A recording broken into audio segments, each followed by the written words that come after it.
Muse very warm welcome this show. मैं हूं कामरान शाहिद। कश्मीर के अंदर सूरत हाल बहुत ख़राब है। रीजन उसकी वजह से फ्लैश पॉइंट बना हुआ है, बल्कि न्यूक्लियर फ्लैश पॉइंट बना हुआ है। कर्फ्यू लगा हुआ है वहाँ पे, इंटरनेट कम्युनिकेशन सब बंद है। और कश्मीर के इस ड्रामाई सिक्योरिटी खदशात की वजह से ऑब्वियसली यूएन में भी इजलास बुलाया गया है सीक्रेसी के अंदर।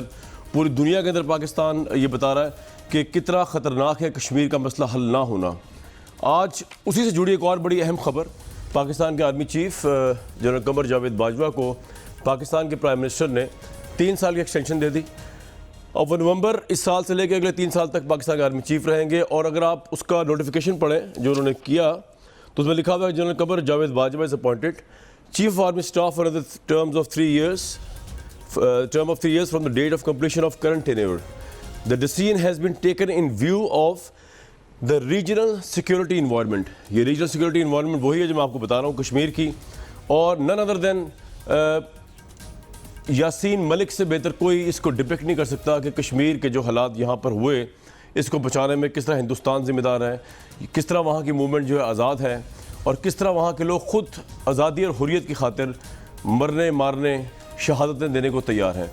आज का जनरल कमर जावेद बाजवा की अपॉइंटमेंट की एक्सटेंशन और पाकिस्तान और इंडिया के ताल्लुकात में न्यूक्लियर फ्लैश पॉइंट का आना, पूरे रीजन का जो ख़तरनाक सूरत हाल है उसके अंदर एक स्ट्रॉन्ग जर्नैल का होना, जैसे जनरल कमर जावेद बाजवा को जिस वजह से उन्होंने 3 साल एक्सटेंशन दी, ये तमाम की तमाम कश्मीर के साथ भी जुड़ी हुई है बहुत इंपॉर्टेंटली। और ऑब्वियसली अफगानिस्तान के साथ भी जुड़ी हुई है। पाकिस्तान को वहाँ ज़रूरत है। जनरल बाजवा ने जिस तरह फ़ॉरेन पॉलिसीज़ में फ़ॉरेन टाइज़ को पाकिस्तान की जोड़ा, चाइना से लेकर मिडल ईस्ट से लेकर आगे तक उनका एक मेजर कंट्रीब्यूशन है, तो उस कॉन्टेक्स्ट में ये इलाका और उनकी पोस्ट बड़ी इंपॉर्टेंट बन गई थी और इम्पॉर्टेंट है। 3 साल एक्सटेंशन भी शायद इसीलिए दी गई और लिखा हुआ भी यही है। लेकिन जो सूरत हाल पाकिस्तान को अभी कन्फ्रंट करनी पड़ रही है, पाकिस्तान की गवर्नमेंट को, पाकिस्तान के अवाम को, पाकिस्तान के आर्मी चीफ को, कश्मीरियों को, दोनों साइड के, वो क्या है वो मैं आपको दिखा देता हूँ। यासीन मलिक साहब ने कुछ महीने पहले इंडिया के चैनल को बड़ा डेयरिंग इंटरव्यू दिया, बड़ी हॉस्टाइल इन्वायरमेंट थी वहाँ पर। उसके बावजूद उन्होंने कश्मीर के मसले का पूरी तरह लुबे-लुबाब दिया। हमारे पास क्योंकि अभी वो उनकी एक्सेस नहीं है, वरना हम भी उनसे बात करते अपने व्यूज़ के लिए। वो इंडिया की जेल में हैं, वो सैकड़ों मरतबा जेल और टॉर्चर का शिकार हो चुके हैं और हीरो हैं कश्मीर के भी और हमारे भी। और दुनिया में जहाँ जहाँ हुर्रियत या फ्रीडम की मूवमेंट चल रही है, ख्वाह वो पैलेस्टाइन हो या कश्मीर हो, ही इज़ द हीरो। मैं आपको उनकी बात सुनवाना चाहता हूँ। ये जंगी माहौल है जो पाकिस्तान को फेस करना पड़ रहा है और इसके अंदर ऑब्वियसली आर्मी चीफ की एक्सटेंशन हुई है 3 साल की। लेकिन एक पॉइंट सबसे अहम है कि इमरान खान इससे पहले तमाम एक्सटेंशंस के ख़िलाफ़ रहे हैं। जनरल कियानी की एक्सटेंशन के वो ख़िलाफ़ थे। उन्होंने बड़ा भरपूर अंदाज में अपोज किया था। उन्होंने कहा था इंस्टीट्यूशंस को स्ट्रॉन्ग करने के लिए एक्सटेंशन नहीं मिलनी चाहिए। तो उनके क्रिटिक्स जो है प्राइम मिनिस्टर के अब ज़रूर कहेंगे कि ये उनका एक और यू टर्न है, और इसमें मैं आपको दिखाने की कोशिश भी करूँगा। लेकिन पहले तो मैं पैनल्स का तारुफ करूँ। फैसल वाउडा साहब वफाकी वज़ीर आबी वसाइल, मोहसिन रॉया साहब पाकिस्तान मुस्लिम लीग नून से, और सरदार नबील कबूल साहब पाकिस्तान पीपल्स पार्टी से। अगर मैं सबसे पहले चला जाऊँ वाडा साहब का। वाडा साहब, ये जो एक्सटेंशन है, हम तो इस बात की कायल हैं, मैं खुद भी मिल चुका हूँ जनरल बाजवा साहब से। स्टेट्समैन है, विजन रखते हैं, उन्होंने पाकिस्तान के लिए बहुत कंट्रीब्यूट किया जो शायद कोई आर्मी जनरल करता नहीं। उन्होंने जाके टाइज बनाई मिडल ईस्ट के साथ, उन्होंने जाके ब्रोकन टाइज को जोड़ा और पाकिस्तान की सियासी लीडरशिप को, नवाज शरीफ साहब से लेकर इमरान खान साहब तक, सबको फैसिलिटेट किया कि उस जो टाइज उन्होंने जोड़ी, जो ग्राउंड उन्होंने हमवार किया इवन अमेरिका के साथ, उसके ऊपर फिर जाके सियासत जो है पाकिस्तान अपने इंटरेस्ट को सेफगार्ड करे। अप्रिशिएट करते हैं जनरल बाजवा को हम, और उनकी एक्सटेंशन मेरे ख्याल में बिल्कुल डिजर्विंग होगी और मुल्क को की ज़रूरत है, फ़ौज को की ज़रूरत है। लेकिन आपका तो ये नज़रिया ही नहीं था। आप तो ये कहा करते थे कि जनाब इदारे कमज़ोर हो जाते हैं, इदारे तबाह हो जाते हैं, एक्सटेंशन के मैं बिल्कुल खिलाफ हूँ। ये कब आमद हुई आपको कि एक्सटेंशन जो है वो अब तबाही नहीं? हम तो सब भी कहते हैं एक्सटेंशन जो है बुरी बात नहीं है, अगर अच्छे जनरल हैं कंटिन्यू कर। आप कब से जो है वो दूसरी तरफ आए, पीपल्स पार्टी के हम नवाला हम प्याला हुए? बहुत शुक्रिया कामरान साहब। सबसे पहले तो कामरान साहब ये कि देखिए, जो पॉलिटिकल सिविलियन बॉस है वो इमरान खान साहब है, वज़ीर आज़म पाकिस्तान इमरान खान साहब है, जितने भी इदारे हैं वो इमरान खान साहब के मातहत है। इमरान खान साहब विजनरी लीडर है, जब भी इलेक्शन में भारी अक्सरियत से जीते हैं। 22 साल की जद्दोजहद है, तो जिसका विजन है, जो पॉलिटिकल बॉस है, जो प्राइम मिनिस्टर है, ये उसका फैसला है। तो क्योंकि उसका विजन है, जब भी वो लीडर है, जब भी वो इमरान खान है, तो एक तो नंबर 1 ये। नंबर 2, जिस सिचुएशन में ये फैसला किया गया है, एक दुश्मन मुल्क को, पड़ोसी मुल्क को एक बहुत कैटेगोरिकली मैसेज भी दिया गया है कि कंटिन्यूएशन ऑफ पॉलिसीज चलती रहेगी। नंबर 3 ये कि अपराइट ऑफिसर है जनरल बाजवा साहब। नहीं, जनरल बाजवा साहब को तो मैं के मुतालिक मैंने जितना बताना था मैंने लोगों को बताया, बड़े ऑनेस्टी से बताया, वो तो हम सबको बताया। लेकिन आप कब से एक्सटेंशन के हक में हो? सवाल मेरा ये था, जनरल बाजवा को या जनरल कियानी को या जनरल राहील शरीफ को डिस्कस नहीं कर रहे उनके मेरिट्स को, वो सारे मेरिट पे थे और जनरल बाजवा साहब तो बहुत मेरिट पे हैं। आप कब से चेंज हुए? आपकी पॉलिसी कब से यू टर्न हुई इसके ऊपर? देखिए कामरान साहब, जैसे मैंने आपसे कहा कि ना इसमें कोई यू टर्न है, ना इसमें कोई पॉलिसी चेंज हुई। आम हालात में अगर ये किया जाता तो आपका सवाल बनता था, क्योंकि आम में भी ख़ास हालात हैं और इन हालात के पेश नज़र हमारी कंटिन्यूएशन ऑफ पॉलिसी बड़ी इंपॉर्टेंट है। इससे पहले भी 70s में आपको याद होगा कि 24 घंटे की चेंज के अंदर बहुत बड़ा पाकिस्तान को नुकसान हुआ था और जो अक्रॉस द बोर्ड आपको यार फैसल भाई, मैं आपकी हर बात से एग्री करता हूँ। मैं सिर्फ आपसे एक रिक्वेस्ट कर रहा हूँ कि कभी तो मान लिया करें कि आप लोग जो है वो खुदा के वली नहीं है, आप लोग आम इंसान है, हमारी तरह मुझसे गलती होती है, मैं अपोलोजाइज करता हूँ स्क्रीन पे आके। कोई वोट बैंक कम नहीं होता, बल्कि लोग उस पर आपको तारीफ करेंगे। फैसल वाडा साहब ने देखें जी अप्रिशिएट किया कि हम उस वक्त गलत थे, बस इतना तो आप कह सकते हैं यार। इसमें तो कोई इतना फैसल भाई प्रॉब्लम नहीं है। आपका सियासी कद काट माशाल्लाह बहुत बड़ा है, वाइब्रेंट लीडर है आप कराची से, और बढ़ जाएगा। इससे प्रॉब्लम क्या है यार फैसल भाई, क्या मसला है इसमें इतना? कामरान शाहिद साहब, देखिए जब आप कोई ऐसी सिचुएशन होगी तो मैं सबसे पहले ये बात एडमिट करने में कोई शर्म चीज नहीं है, लेकिन अगर कोई चीज ऐसी है नहीं तो मैं क्यों एडमिट करूं? बिल्कुल ठीक है। मैंने आपको ये कहा कि कामरान शाहिद साहब एक प्रोग्राम कर रहे हैं और उन्हें नबील कबूल साहब को बिठा रहा है, मोहसिन साहब को बिठा रहा है, मुझे बिठा रहा है, आपकी मर्जी है। इस तरह वजीर आजम विजनरी है, फार साइडेड है, उनको जो चीजें पता है वो हमें नहीं पता। उन्होंने किस मसलियत के तहत ये फैसला किया है और जिसके ऊपर फैसला किया है वो एक जबरदस्त अपराइट ऑफिसर है। ठीक है, तो बस मेरे कहने का मतलब ये था कि प्राइम मिनिस्टर की विजन उस वक्त नहीं थी जब वो लीड करे तहरीक इंसाफ को कुछ साल पहले। मैं तो सिर्फ ये कह रहा हूँ, बिल्कुल ठीक है। नबील कबूल साहब, अगर मैं आपको उसका जवाब देता हूँ, कामरान साहब मैं जवाब देता हूँ, कियानी साहब की अगर एक्सटेंशन की बात करें वो पॉलिटिकल मोटिवेटेड थी extension. Let me very clear with you, उस वक्त कोई ऐसी सिचुएशन नहीं थी। आज जो है आप बॉर्डर पे कोई और सिचुएशन चल रही है। आज पाकिस्तान की बका और सलामती की बात हो रही है, आज पाकिस्तान की सेल्फ रिस्पेक्ट इंटेग्रिटी की बात हो रही है। आज के मसले को और पॉलिटिकली एक्टिवेटेड डिसीजंस को प्लीज ना सर, मैं इस पे आपसे डिटेल से बिल्कुल डिस्कशन कर सकता हूं। मैं आपको बता सकता हूं पाकिस्तान में धमाके कितने होते हैं, जनूबी वलिस्तान में ऑपरेशन कितना क्रिटिकल स्टेज में था, और कियानी साहब की एक्सटेंशन जो थी वो पॉलिटिकल मोटिवेटेड नहीं, प्रॉब्ली स्ट्रेटेजिकली मोटिवेटेड थी, जिस तरह के आज की हमारी स्ट्रेटेजिकली मोटिवेटेड है। लेकिन बहरहाल आपका आर्गूमेंट है, लोग उसको आर्गूमेंट समझे, एक्सक्यूज समझे, मैं लोगों पर छोड़ देता हूं। मैं मजीद आपसे इस पर बहस नहीं करता। नबील कबूल साहब, आपकी जो थी पॉलिटिकल मोटिवेटेड कियानी साहब को जो आपने 3 साल दिया, और इमरान खान साहब ने पता है मुझे पहाड़ सर पे चढ़ा दिया। मुझसे भी कहते हैं जनाब अगर आसिफ अली जरदारी साहब या गिलानी साहब समझते हैं कि अभी वजीरिस्तान का ऑपरेशन हो रहा है, टेररिज्म अभी ख़त्म नहीं हुआ, अभी ऑपरेशन जारी है, तो पाकिस्तान आर्मी के चीफ जो है अगर उनकी ज़रूरत है तो उनको एक्सटेंशन देने में कोई हर्ज नहीं है। जिस तरह हम आज भी समझते हैं कि बड़ा अपराइट सही डिसीजन किया है, लेकिन आपकी तो पॉलिटिकल मोटिवेटेड थी, इनकी सही है। तो आप उस वक्त गलत थे और ये उस वक्त भी सही थे और अब भी सही हैं। Your take on it. देखिए कामरान, पीटीआई वालों का तो ये पुराना एक तरीक़ेकार है कि हम जो करें वो ख़राब है और ये जो करें वो सही है। हमने किया तो पॉलिटिकली मोटिवेटेड था, ये जो कर रहे हैं ये कह रहे हैं ये सही है। यानी ये वाहिद यू टर्न है इमरान खान का जिसकी मुझे तारीफ़ करना पड़ेगा। यानी जनरल बाजवा जो है वो वाकई उनकी कारकर्दगी ऐसी रही है और हालात जंग में है पाकिस्तान, जिस तरह ये सब कह रहे हैं।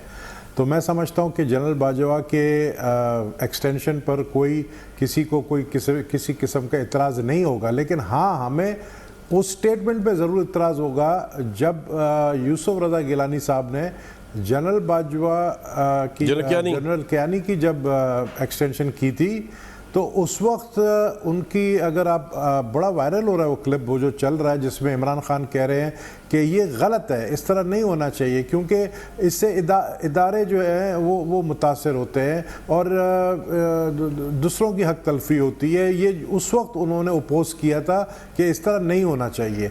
लेकिन आज देखें दुनिया बड़ी गोल है और घूम फिर कर आज फिर दोबारा उन पर यह बात आई है कि 3 महीने पहले उनको ये रूमर मिल जो शुरू होने ही वाला था, अभी तक सही तरीके से शुरू हुआ ही नहीं था कि एक्सटेंशन होगा नहीं होगा, लेकिन उन्होंने 3 महीने पहले ऐलान कर दिया। अच्छी बात है, हम जनरल बाजवा की इसलिए कदर करते हैं कि एक अच्छे कमांडर इन चीफ आए हैं, लेकिन जिस तरीके से इन्होंने वो जो प्रेस रिलीज निकाला है ना, ये मुझे समझ नहीं आती। जहाँ तक मेरी नॉलेज में है कि प्राइम मिनिस्टर जो है वो प्रेसिडेंट को लिखता है और प्रेसिडेंट जो है नोटिफिकेशन निकालता है, जहाँ तक मेरी नॉलेज में, हो सकता है मैं गलत हूँ, लेकिन उन्होंने इसी तरीके से जनरल बाजवा की नोटिफिकेशन निकाला जिस तरह कोई किसी ज़िले का प्रेसिडेंट या जनरल सेक्रेटरी को नॉमिनेट करते हैं तो वो एक प्रेस रिलीज निकालते हैं पीटीआई वाले। तो इस तरह नहीं होना चाहिए, बड़े बड़े मतलब एक स्टैंडर्ड। आई थिंक नोटिफिकेशन तो यूसुफ रजा गिलानी ने भी खुद ही निकाला था, आपको याद है कौम से एड्रेस किया था उन्होंने, और उस वक्त तो उनकी हालत बड़ी पतली लग रही थी। यूसुफ रजा गिलानी साहब बड़े टेंशन में थे, उनकी बॉडी झूल रही थी और बड़े प्रेशर में थे। यहाँ पे तो खैर सिचुएशन डिफरेंट है, पाकिस्तान के आर्मी चीफ और प्राइम मिनिस्टर बड़े एक पेज पर है और उससे पाकिस्तान को स्ट्रेटेजिकली बहुत फायदा हो सकता है। जब आपके प्राइम मिनिस्टर ने कौम से खिताब करते हुए कहा तो लग ये रहा था कि उनके ऊपर कोई किसी ने गने तानी हुई, उनकी तो हालत बड़ी पतली हुई थी सर उस वक्त। तो ये तो ज़्यादा प्रॉपर तरीके से आप तो मुझे ज़्यादा बेहतर जानते हैं, तो इसलिए वो कह रहे हैं फैसल साहब के शायद पॉलिटिकल मोटिव।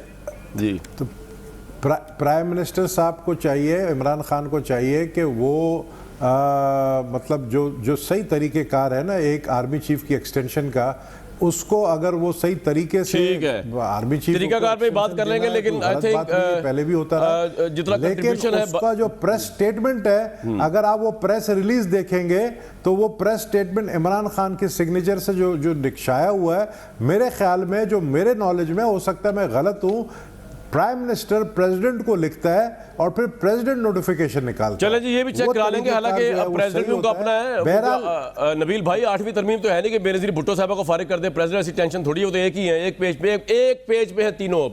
अब आप जलें बैठ के वहाँ कराची में, ठीक है ना, आपको कोई लिवरेज नहीं मिलना धरने का, कोई भी करना पड़ता, ठीक है, ओके। चले जी, मैं करवाता हूँ साइन प्रेसिडेंट से। अच्छा जी, मोहसिन राजा साहब, आपकी हालत तो आज बड़ी पतली है, हम तो पूरी कौम बड़ी खुश है क्योंकि जनरल बाजवा जो है ऑब्वियसली उनका कंट्रीब्यूशन इमेंस है, और ये मैं बड़ी दिल से ये बात कह रहा हूँ क्योंकि मैं उनसे जब भी मिला, उनसे जब भी बात की, उनका इकोनॉमिक विजन, उनका फॉरेन पॉलिसी विजन, वो वाकई एप्रिसिएशन के काबिल है। लेकिन आप लोगों की हालत जो है ना, लाइटर नोट, मुझे लग रहा है खासी पतली है, मुझे लगता है आपने तनकीद करने की भी जरूरत नहीं होगी आपकी आज।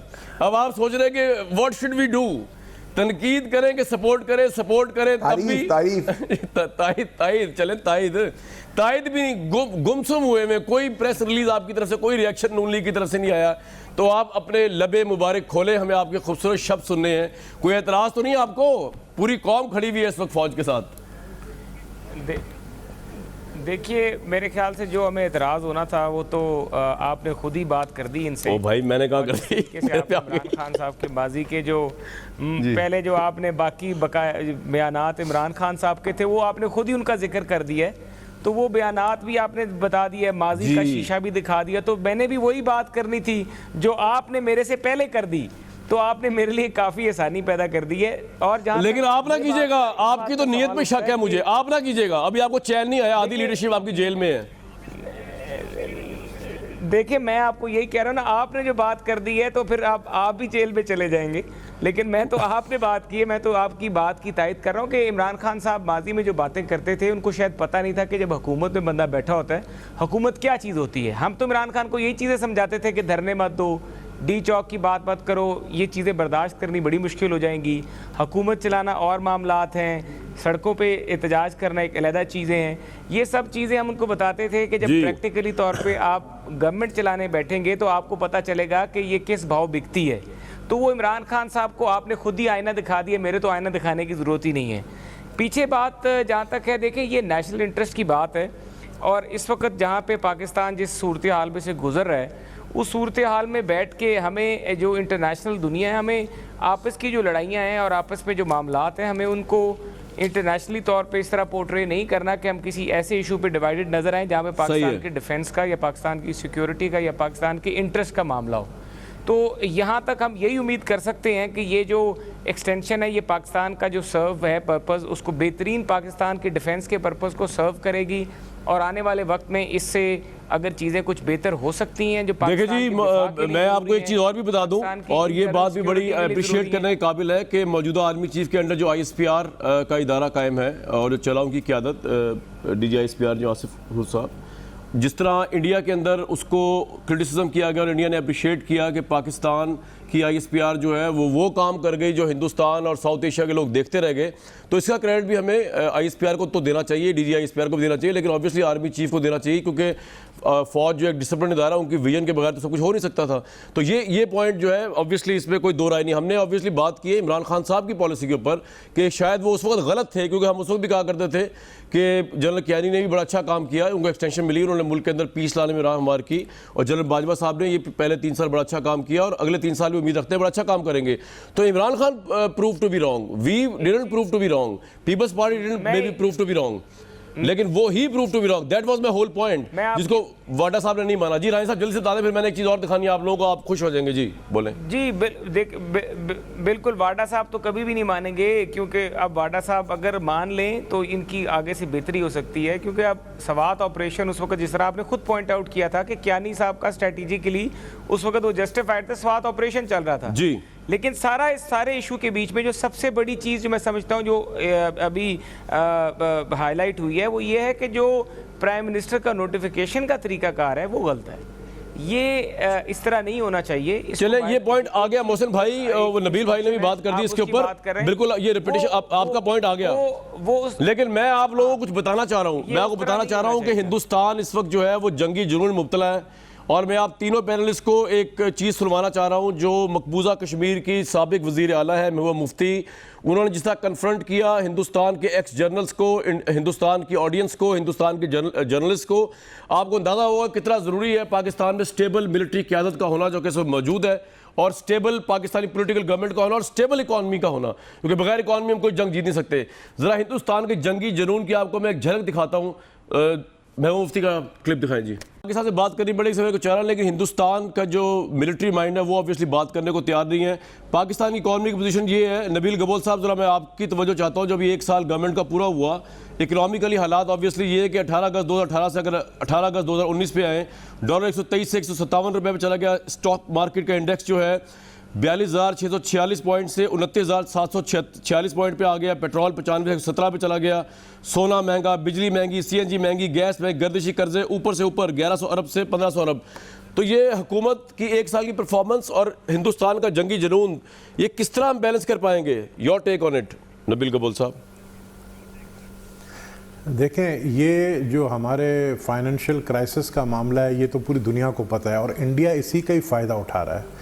इंडिया ये समझ रहा है कि इस वक्त पाकिस्तान जो है वो बहुत शदीद फाइनेंशियल बहरान में है और वो अफोर्ड नहीं कर सकता जंग। और मैं समझता हूँ कि ये गलत फहमी के वजह से अगर कोई भी एडवेंचर इंडिया करेगी तो इसको ये पता होना चाहिए कि पाकिस्तान की जो फ़ौज है उसको कोई भी सरोकार नहीं है कि पाकिस्तान की इकोनॉमिक क्राइसिस यानी जो ख़जाना खाली है या क्या कराए, क्योंकि उन्होंने अपना बंदोबस्त कर रखा है। उनके मिसाइल्स तैयार हैं, उनके फाइटर जेट्स तैयार हैं, उनकी आर्मी तैयार है, उनके पास सारी वो चीज़ें हैं, वो सारी इक्विपमेंट है जो कि अच्छी तरह इंडिया से हम जंग कर सकते हैं। तो ये उनकी भूल होगी अगर वो अटैक लॉन्च करेंगे तो बुरी तरह मार खाएंगे, क्योंकि वो ये बातें सोच रहे हैं कि ये पाकिस्तान तो जम्मू और कश्मीर मांग रहा है, लेकिन हम तो आज़ाद कश्मीर लेने के चक्कर में हम तो आज़ाद कश्मीर तक पहुंच जाएंगे। तो ये सबसे बड़ी भूल है, वो खुद ट्रैप हो रहे हैं। जिस तरह तो आपको तो हुकूमत को सपोर्ट करना चाहिए सर, फिर क्रॉस द बोर्ड पार्लियामेंट के अंदर, पार्लियामेंट के बाहर, बजाय इसके कि इन पे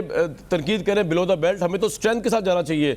अभी आपको दिखा रहा हूँ पूरा हिंदुस्तान जंगी जुनून मुब्तला, आपको अभी भी दिखाया मैंने, तो हमें तो सपोर्ट करना चाहिए इस गवर्नमेंट को जैसी भी है। जंगी जुनून में मुब्तला है, अपनी जगह है, लेकिन वो देखे ना, उनको जो है उनकी मीडिया मरवाती है हमेशा। पहले भी मीडिया ने मरवाई थी जब ये फाइटर जेट हमने गिराई थी इनकी, उस वक्त इन्होंने बालाकोट का लगा, जो बालाकोट कुछ नज़र आया ही नहीं इनको कि बालाकोट में अगर इतनी बम्बार्डमेंट हुई तो वहाँ पे ग्राउंड में कुछ नज़र नहीं आया। इनकी मीडिया इनको मरवाती है। ये जो एक इम्प्रेशन पब्लिक में वो दे रहे हैं कि हम बहुत मजबूत हो गए हैं, पाकिस्तान इसलिए कमज़ोर है क्योंकि पाकिस्तान के पास इस वक्त जो है इतना बड़ा फाइनेंशियल क्राइसिस में है पाकिस्तान के, वो जंग नहीं लड़ सकता है। मैं आपको फिर बता रहा हूँ कि पाकिस्तान की फ़ौज ने अपनी जो उनका जो शेयर है जंग के लिए वो उन्होंने पहले ही से जो है संभाल के रखी हुई है, क्योंकि उनको पता है कि किसी वक्त भी इंडिया जो है वो कोई भी मिस एडवेंचर कर सकता है। तो मैं समझता हूं कि बड़ी भूल होगी, और अगर इन्होंने किया तो ये मौका मैं पर्सनली समझता हूं कि डायलॉग का वक्त खत्म हो गया है। मैं पर्सनली समझता हूं कि ये आर्टिकल 370-35A कभी भी दोबारा रिस्टोर नहीं करेगा मोदी।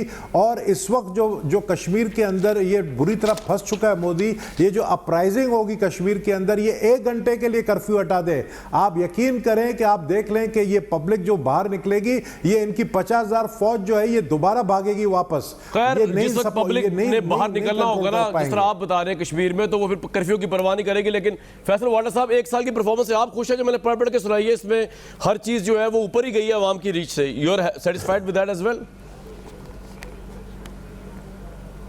अगर कामरान शाहिद साहब, अगर लोग सेटिस्फाइड हैं नून लीग की चोरी से और 24 अरब रुपए की चोरी से सेटिस्फाइड है, तो फिर मैं भी सेटिस्फाइड हूँ। ये चोरी की वजह से हुआ है, मेरी और आपकी वजह। इमरान खान साहब क्या पिछले 35 साल से इक़्तिदार में, क्या इमरान खान साहब की पॉलिसी है जिसके तहत 24 अरब पे आपका लोन चला गया है? ये जो हमने कर्जे लिए वो किस्तें भर रही हैं हमने नवाज शरीफ साहब के हुकूमत के द्वार की। क्या इमरान खान ने अपनी इंडस्ट्री बना ली है, या इमरान खान ने अपने फ्लैट बना लिए, या इमरान खान के बच्चों ने अरबों रुपए की जायदादें खरीद ली है? मतलब ये तो आपका सवाल कामरान शाहिद साहब आप बड़ा क्लियर होना चाहिए कि आप ये कहें कि इतनी चोरी जो हुई पिछले एतवार में, उस चोरी की वजह से जो महंगाई हुई उसका जवाब आप दें, तो मैं आपको बिल्कुल जवाब दूंगा। लेकिन आप ये तो बताएं सर कि 10 महीने में और 35 साल की चोरी में कैसे आप कंपैरिजन करेंगे? तो 35 साल में तो नबील कबूल साहब भी चोर हुए फिर, और ये मोहसिन आया साहब भी चोर हुए, दोनों चोर बैठे हुए इसका मतलब प्रोग्राम में मेरे आज। ये मैं 1 मिनट कामरान जी खुल के बात करें ना सर फिर। जी कबूल साहब 1 मिनट कामरान मुझे दे। जिस चीज़ से भारत फ़ायदा उठा रही है ना, जो उनकी मीडिया उठा रही है, वो हमारी इस तरह की बातों में हम एक दूसरे को चोर डाकू बोल कर इंडिया हम पर हंस रही है कि ये आपस में इतनी तरह लड़े हुए हैं। भाई ये इस वक्त पाकिस्तान के वजूद का सवाल है। पाकिस्तान ओ भाई, चोरों ने जो चोर थे इस मुल्क के वजूद को तबाह करने की कोशिश की। इमरान खान साहब ठीक कर रहे हैं, वाडा साहब इसलिए अपना दर्द खोल के बयान करें। नबील भाई, आपने चोरी नहीं की, लेकिन जिन्होंने की उनकी तो बात करने देना हमें। जी कामरान शाहिद साहब, खोखला हो गया चोरों की वजह से। इसकी बात करेंगे, मैं आ रहा हूं आपके पास, मैं वाडा साहब से एग्री करता हूं चोरों को। जी एक मोहसिन भाई पूरा टाइम दूंगा आपको। जी फैसल भाई कंप्लीट कर लें। एक मिनट देखिए, नबील गबोल साहब के ऊपर कोई करप्शन का चार्ज नहीं। नबील गबोल साहब बात कर सकते हैं, मोहसिन राजा बात कर सकता है, लेकिन ये क्या आप नबील गबोल साहब क्या मुझे ये कह रहे हैं कि इंडिया को सेटिस्फाई करने के लिए हम जेलें खोल के मुजरिमों को छोड़ दें? मजाक है कोई? पाकिस्तान के मुजरिम छोड़ दें, फिर कत्ल और डाकू के मुजरिम छोड़ दें? अगर ये इंडिया से अगर ये प्रपोजल है कि आप डाकू लुटेर चोर को छोड़ दें, तो इंडिया के साथ आपके मामलात बड़े डिफरेंट पेडिस्टल पे आ जाएंगे। तो हम इंडिया से तो लड़ेंगे, लेकिन उससे पहले जिन्होंने चोरी डाका किया है उनको तख्तावार पर जरूर चढ़ाएंगे। भाई जरदारी साहब जेल से बाहर नहीं आने लगे कश्मीर की वजह से, भाई सीधी सी बात है। फैसल वाडा साहब ने बता दिया। जी मोहसिन भाई, आप तो है चोर यार, क्या बात करूं आपसे मैं, मुझे तो शर्मिंदगी हो रही है नून लीग से बात करते हुए। आपको देखें, मेरी बात सुने। अगर उस तरह से आप करेंगे तो बात तो ये चलेगी। अगर हम ये चोर की गर्दान जो है ये हम लगाते रहेंगे, और हम बाहर इंटरनेशनली तौर पे जिस वक्त आजकल ख़ास तौर पे जिस वक्त से हम गुजर रहे हैं, अगर इस वक्त हम मेच्योरिटी का मुजाहरा नहीं करेंगे, और अगर हम अदालतों पे चीज़ें छोड़ दें, हमारे अदारों पे चीज़ें छोड़ दें, और हमारे बुज़रा जो हैं वो ये काम जो नैब का करने का है वो खुद अपने। मोहसिन भाई मैं आपको पूरा टाइम दूंगा, आप जरा ये इस बात का जवाब दें। इमरान खान साहब तो इसी मैनिफेस्टो पे आए कि चोरों को छोड़ना नहीं। आप ब्रेक लेके आपके पास आऊंगा दोबारा वापस।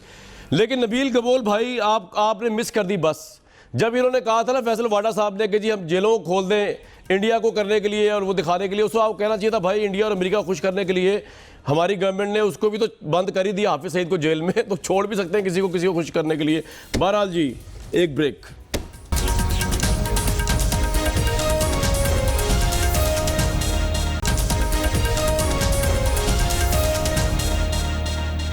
जी वीर, तो मैं ये बात कर रहा था कि एक साल की परफॉर्मेंस में महंगाई और सारी चीज़ें आम आदमी की रीच से बाहर चली गई। एक साल में परफॉर्मेंस ये रही गवर्नमेंट की, जिसमें फैसल वाडा साहब बता रहे थे कि जनाब 35 साल से इन चोरों ने, ऑब्वियसली रेफरेंस पीपल्स पार्टी और नून लीग को है, इनसे सवाल पूछा जाना चाहिए कि उन्होंने इतनी चोरी की कि अब हमें कर्जों के और सूद के पहाड़ के नीचे दबना पड़ा हमें और हमारी गवर्नमेंट को।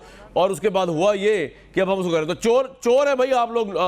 मोहित राणा साहब, ये सॉलिडेरिटी की बातें छोड़े, आप इसका जवाब दें, मुझे सवाल का जवाब दें जी। ये आपने चोरी क्यों की? देखें, पता नहीं आपकी आंखों पे पता नहीं पट्टी बंधी हुई है, माशाल्लाह काफ़ी सीनियर सहाफ़ी हैं आप। मुझे बताएं कि इनके जो मिनिस्टर्स बैठे हुए हैं, आप इनके डिफेंस मिनिस्टर के खिलाफ नैब की इंक्वायरी नहीं चल रही, क्या वो चोर नहीं है? क्या फरदौस आशिक के खिलाफ नैब की इंक्वायरी चल रही है, क्या वो चोर नहीं है? क्या इनके खुसरो मुख्तियार के खिलाफ नैब की इंक्वायरी चल रही है, क्या हम उसको भी चोर कहेंगे? क्या इनके जो बाकी काफ़ी रज़ाक दाऊद साहब ममान डैम वाले केस में कॉन्फ्लिक्ट ऑफ इंटरेस्ट है और उससे इनके प्राइम मिनिस्टर साहब मिल रहे थे, फिर इसका मतलब प्राइम मिनिस्टर साहब भी उस चोरी में शामिल हैं? मैं आपसे ये पूछता हूँ, जो KPK में करप्शन हुई है, क्या उस KPK की करप्शन में जितने पाकिस्तान में BRT, पाकिस्तान की मदर ऑफ ऑल करप्शन, क्या वो चोर नहीं है? देखिए, चोर तो ये चोर नहीं है, ये डाकू हैं। मसला ये है कि अभी तक ये पकड़े नहीं गए, अभी तक इनके ऊपर नजर शफकत है। अब वो नजर शफकत, देखें बात ये नहीं है, मैं आपको ये बात जो आपको कर रहा हूँ, ये बात उस वक्त तक ख़त्म नहीं होगी जब तक इंसाफ सबके लिए बराबर नहीं करेंगे। अगर आपने नैब ने काम करना है, हम तो पहले दिन से कह रहे हैं कि यार अगर इत्तेसाफ करना है सबका कर दो, अगर हमारी सफों में कोई बुरे लोग बैठे हैं तो उनका भी करो यार। अरबों रुपए की टीटीज आपकी निकल रही है, शहबाज शरीफ साहब की, सलमान शहबाज भागे में बाहर, दामाद उनके भागे में बाहर, हमें इनका तो कोई बंदा नहीं भागा हुआ, फेस कर रहे हैं ट्रायल। साहब मुझे ये बताएं, मेरी आंखों में पट्टी तो बंधी हुई है, इतनी भी नहीं बंधी हुई। देखें, हमारे लोगों को नोटिस दिया जाता है और बुलाया जाता है कि जी आपने 6 बजे पेश होना है और 3 बजे आपको गिरफ्तार कर लिया जाता है। ये जो अनोखे लाडले हैं, इन अनोखे लाडलों को अच्छा जी पूछ लेते हैं इनसे, भाई आपकी वजह से मुझे क्या क्या सुनना पड़ रहा है फैसल भाई। वो कह रहे हैं आंखों से पट्टी उतारे जर्नलिज्म की, फिरदौस आशिक ऐवान, खुसरो बख्तियार, वजीर दफा दाऊद अब्दुल रज़ाक, कौन कौन लोग नहीं है जो वो कह रहे हैं डाकू हैं ये सारे। तो ये तो आप लोगों का आपस में खेल चल रहा है चोर डाकू का। कामरान साहब जी, कामरान साहब मेरी बात सुने, जितने नाम लिए हैं मोहसिन राजा साहब ने, उनमें से कौन भगौड़ा है, कौन मुल्क से भागा हुआ है, कौन प्राइम मिनिस्टर के जहाज में छुप के भाग गया है? अब मैं गिनाता हूं आपको, डार सब्दी भागा हुआ, पनाह मांग रहा है लंदन में, दोनों बेटे मफरूर नवाज शरीफ साहब के, नवाज शरीफ साहब खुद जेल में, शहबाज शरीफ साहब जेल में, हमजा शहबाज साहब जेल में, मरियम बीबी बेल पे, घर दामाद बेल पे, दूसरा दामाद मफरूर, फिर उनका दामाद शहबाज शरीफ साहब का इमरान अली वो मफरूर, फिर उनका बेटा एक वो लापता इस मुल्क से। भाई आप सफों में नहीं, आप तो लीडरशिप में ढूंढे, अपने लीडरों की तस्वीरें जो आपने कब्रों में लगाई हुई है उनको पकड़वा दे जाकर, आपको भी सवाब मिलेगा पाकिस्तानी कौम की तरफ से मदद करने पे। भाई सफों में आप हो सकते हैं, खुदा ना खास्ता नबील हो सकता है, नबील भाई हो सकते हैं, मैं हो सकता हूं, लेकिन जब लीडर चोर हो तो फिर आप नीचे क्या बात करेंगे? और कौन सा हमारा वजीर या कौन सा हमारा मुशीर या कौन सा हमारा मेंबर भागा हुआ है? सारे फेस कर रहे हैं यार। फैसल भाई एक बात है, वैसे आवाम ये प्रोग्राम देख रही है, सवाल ये है कि आप जी राजा साहब आप बोल रहे हैं, जी बोले। सवाल है वाडा साहब से, आप 11 बैंक अकाउंट्स का जो केस है आप वही खोल देना इलेक्शन कमीशन का, तो इनका लीडर छोड़ के पूरी की पूरी पार्टी की जमानत जब्त होगी, पूरी पार्टी जेल में होगी, क्योंकि इन्होंने तो उन लोगों से फंडिंग ली हुई है जो पाकिस्तान के इंटरेस्ट के खिलाफ काम करते हैं। खोले ना वो केस और उस केस को डिले ना करें। एक मिनट जरा, एक मिनट। अच्छा फैसल भाई मेरा आपसे सवाल है, एक मिनट। अकबर एस बाबर को ये बैठा के देख लें तो इस पार्टी की जड़ की जो अकबर एस बाबर में भी आते हैं, पैदा हुई है तो पैदावारी करप्शन की है। ओए होए क्या हो गया मेरे भाई, पैदावारी करप्शन की आपने तो पूरे पुरखों को उनकर डाल दिया सियासी तौर पे बीच में। फैसल भाई बात ये है, जो लोग प्रोग्राम फॉरेन पार्टी की फंडिंग ही अगर गलत हो जी, जो लोग प्रोग्राम देख रहे होंगे फैसल साहब, वो ये सोच रहे होंगे कि सवाल कर रहा हूं मैं आपसे परफॉर्मेंस का, और आप बता रहे हैं कि जनाब ये चोर और ये डाकू इससे बाहर निकले हैं। यार ये इनको आपने जेलों में डाल दिया, नबील गवोल साहब की पूरी क़ियादत, ख़वातीन भी जिसमें शामिल फरियाद ताल वो अंदर, इनकी पूरी क़ियादत खातून भी शामिल है वो भी अंदर। अब मजीद यार आप अपनी परफॉर्मेंस का जवाब तो देना, बाकी ये तो हैं ही बुरे लोग, चोर डाकू जो समझ लें रिजेक्ट हो गए बकौल आपके, मैं नहीं कह रहा। आप परफॉर्मेंस का जवाब। कामरान शाह साहब आप परफॉर्मेंस की बात करेंगे, सब वजीरों को बुलाएं, उनकी परफॉर्मेंस चेक करें, गेज करें, लेकिन जब आप महंगाई की बात करते हैं तो महंगाई के अंदर कौम को सच भी तो बताना होगा। अभी तो जेलों में डाला है, जेलों के बाद पैसे भी तो रिकवर कर रहे हैं, जब पैसे रिकवर करेंगे तभी तो इस मुल्क की क्या सूली पे लटका देंगे इनको, खत्म होगा इतने बड़े लीडर्स को? हीरो बनाएंगे इनको आप भुट्टो साहब की तरह? सर मेरी बात सुने, सर मेरी बात सुने, वहां 14 साल के बच्चे को एक छोटी सी चोरी मजबूरी में करने पे जान से मार दिया और इनके साथ तस्वीरें खिंचाएंगे? वो जमाना चला गया। जो छोटे बच्चे के साथ हुआ कानूनी तौर पे ये उनके साथ होगा। सूली पे टंगना पड़ा तो सूली पे भी टांगेंगे, जो कानून कहेगा उस हिसाब से जाना है। अब वो सूली है, गोली है, जोली है, जो भी है, जो कानून कहेगा उसके तहत जाना है। बाहर नहीं निकलेंगे, या पैसे देंगे, प्री बार्गेन करेंगे। भाई आप तो बच जाएंगे क्योंकि आप तो करप्ट नहीं है, आप यहाँ पे जेल काटेंगे। पॉइंट आ गया। नबील भाई आप तो बच जाएंगे क्योंकि आप तो करप्ट नहीं है, लेकिन आपकी क़यादत को तो इन्होंने छोड़ते हुए नजर नहीं आ रहे। इन्होंने ईद उल अजहा की तरह छुरियां हाथ में पकड़ी हुई हैं और मुझे लगता है कि कोई बड़ा ही गाय या कोई बकरा जो है उन्होंने घेरा हुआ है और आपको यही समझ के कुर्बान करेंगे। धड़ धड़ धड़ धड़ धड़ धड़। मैं तो कह रहा हूँ अपनी जान बचाएं, छोड़े पीपल्स पार्टी को, अच्छी पार्टियों में आए, तहरीक इंसाफ ज्वाइन कर लें।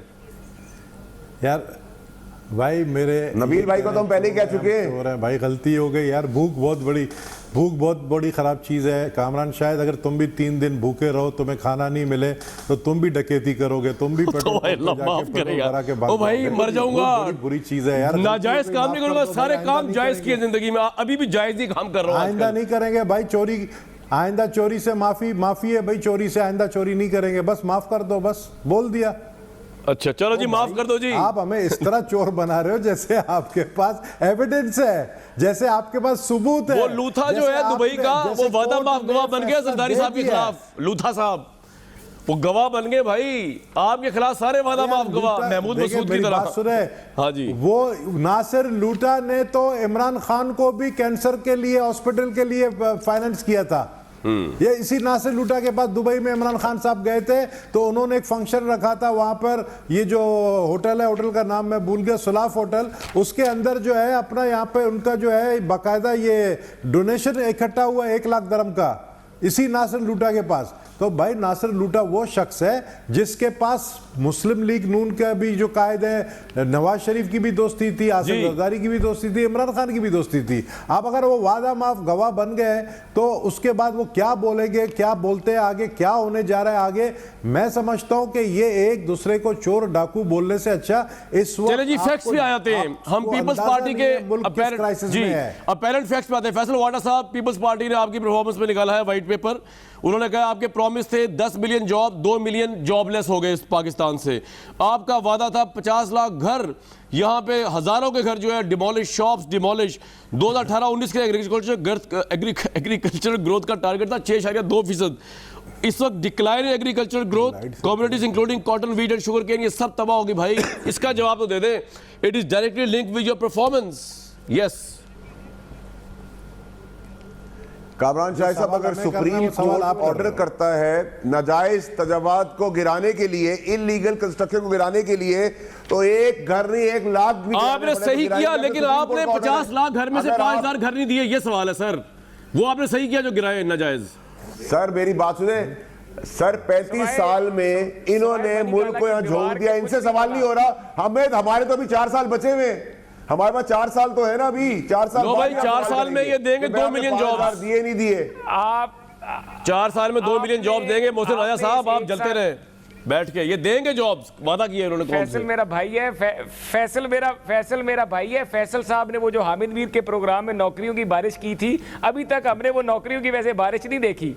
और जो इन्होंने कहा था कि नौकरियों की बारिश ना हुई तो फिर मैं ये कर दूंगा। अब वो मैं अब मैंने ये कहा कि वो किधर गई नौकरियां जिनकी 35 साल में। अब ये मैं बताऊंगा फैसल साहब क्या कहेंगे। अब एक मिनट रुक जाए जरा, मोहसिन भाई रुक जाए। फैसल भाई आपने नहीं बोलना। 35 साल में आपने खजाना इतना लूटा दोनों ने मिलकर के मुलाजमतें देने के लिए तनख्वाहें नहीं है। ये फैसल साहब ने यही कहना था। मैं ही कह दूं आपको कामरान साहब, आज कामरान तुम्हें बहुत मस्ती है, आज बहुत मस्ती में हो। नहीं आज कामरान बहुत मस्ती में है। लगता है आज 9 बजे के बाद कहीं स्पेशल जगह जाना है। 9 बजे के बाद नहीं भाई, आज कहीं नहीं जाना। 9 बजे के बाद 9 बजे के बाद में मिलेगा। चले भाई कंटिन्यू करें। नबील भाई को तो अपनी ख्वाहिशात सब पता है, बहुत मस्ती में खुश है। मैं इधर हमारे हालत खराब हो रही है, मेरा दिल रो रहा है। हमें चोर कहा जा रहा है, हम डाकू है, हम चोर हैं, और भाई आप ले रहे हो। वाह भाई वाह। यार मैं क्या करूं भाई, वो कह रहे थोड़ी मारे। एक मिनट, एक बात 9 बजे के बाद वारदात सिर्फ जी मोहसिन भाई आप तो बोले यार, एक बात कर, खुल के बोले। जी जी वो आपको आपकी कोई वारदात 9 बजे के बाद वाली बता रहे हैं, मैं क्या बात करूं? मैं सिर्फ आपको ये बता रहा हूं, मैं सिर्फ जी ये बात भाई, कर रहा हूं जल्दी कि कंटिन्यू हमारे करें। सरगोदा जिला में सरगोदा में आपने किसान की बात की, तो हमारे किन्नू की फसल जो है वो 650 रुपया मन कर दिया गया ओए है, होए। जबकि ये 2018 में 850 रुपया मन था, जब डॉलर 120 रुपए का था, डीजल 70 रुपए का था, यूरिया 1200 रुपए की थी और डीएपी 2400 की थी। अब डीएपी 4000 की है, यूरिया 2000 की और लीटर 120 से 126 के करीब पहुंच गया और हमारा जो किन्नू है वो 650 रुपए मन पे आ आपका गया। पॉइंट क्या है? इनकी वजह से हुआ है कि- या 35 साल की वजह से हुआ है? मैं तो आज इसी डिबेट में फंसा हूं सिर्फ। सर पॉइंट ये है कि इनकी तवज्जो नहीं है, ये हुकूमत नहीं चलाना चाह रहे, ये सवाए लोगों को जेलों में डालने के। भाई आपने एहतसाब करना है, नैब के जिम्मे एहतसाब करें, लोगों को काम करके तो दिखाएं। नैब ही कर रही है भाई, नैब छापा मारती है, आप कहते हैं कि प्राइम मिनिस्टर करवा रहा है। यार फैसल भाई थोड़ा हाथ हल्का कर लें यार, मुल्क के हालात देखें जरा क्या है जी। ये अपनी ये थोड़ा ये- मुल्क को ये अपना स्ट्रेंथन काम तो कर दें। ये हमारा किन्नू जरदारी साहब, नवाज शरीफ साहब, आप इमरान खान साहब एक ही प्लेटफॉर्म पे खड़े हो और हिंदुस्तान को कह रहे हो क्रश इंडिया। ये चाह रहे हैं ऑपोजिशन इस वक्त कि सब खड़े होकर इकट्ठे मैसेज दें। मसला क्या है इसके अंदर? नहीं, वीडियो पैगाम जेल से भी होता है, जेल से वीडियो पैगाम दिलाने की आप बाहर निकालो, सबको एलओसी पे भेजो। अच्छा चले आप ऐसा सोचते हैं। नबील भाई दूसरा ये जी, फैसल भाई कंप्लीट कर लें। जी कंप्लीट करें जी। कामरान भाई, मैं अभी मैं ये लिस्ट देख रहा था, उसमें मुझे नजर नहीं आ रहा मोहसिन रांझा का नाम। तो ठीक है, मोहसिन रांझा का प्रोग्राम में बात करने दें। और नबील कबोल साहब, पर्चियों का जो बंडल है उस पे अगले शो में आपको बताऊंगा। नबील कबोल, नबील भाई का प्लीज, अगर नबील भाई का, अच्छा फैसल भाई मेरी बात सुने, 2-4 टॉक शोज के लिए छोड़ दें। हाँ नहीं, मैं आपसे रिक्वेस्ट कर रहा हूँ कि खुदा ना खास्ता मेरे मुंह में खाक, अगर नबील भाई का नाम भी है ना तो मैं सिफारिश कर रहा हूँ ऑन एयर इनका नाम काट दे जरा, इनकी अभी हमें जरूरत है। पीपल्स पार्टी के 1-1.5 लोग ही रहेंगे, अगर ये भी ना रहे शोज भाई साहब। नबील भाई को 9 बजे वाली बात की बात का पता नहीं, इसलिए आप माफी मांग रहे हैं। नबील भाई की जराइम की फहरिस्त जो है ना वो करप्शन नहीं है, वो कुछ और है। वो मैं ब्रेक लेता हूँ अभी, वो मैं ब्रेक में बताऊंगा आपको सबको। एक ब्रेक लेने के बाद मैं आपको बताऊंगा कि कश्मीर से हमारा कितना जायज रिश्ता है। एक ब्रेक लूंगा जी।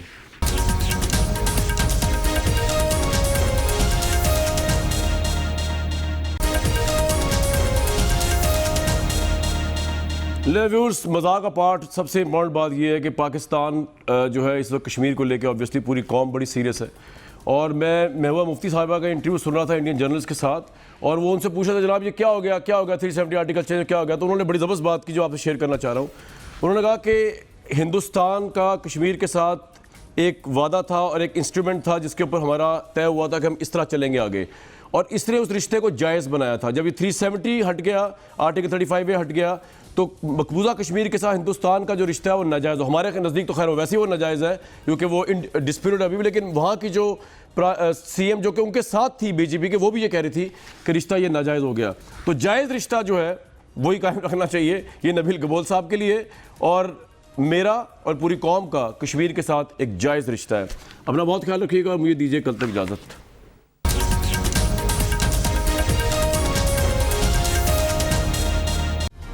Hi, it's Sayyeda Shanaz here. Thank you for watching Dunya News. For more videos and updates, don't forget to click the subscribe button. Keep watching Dunya News.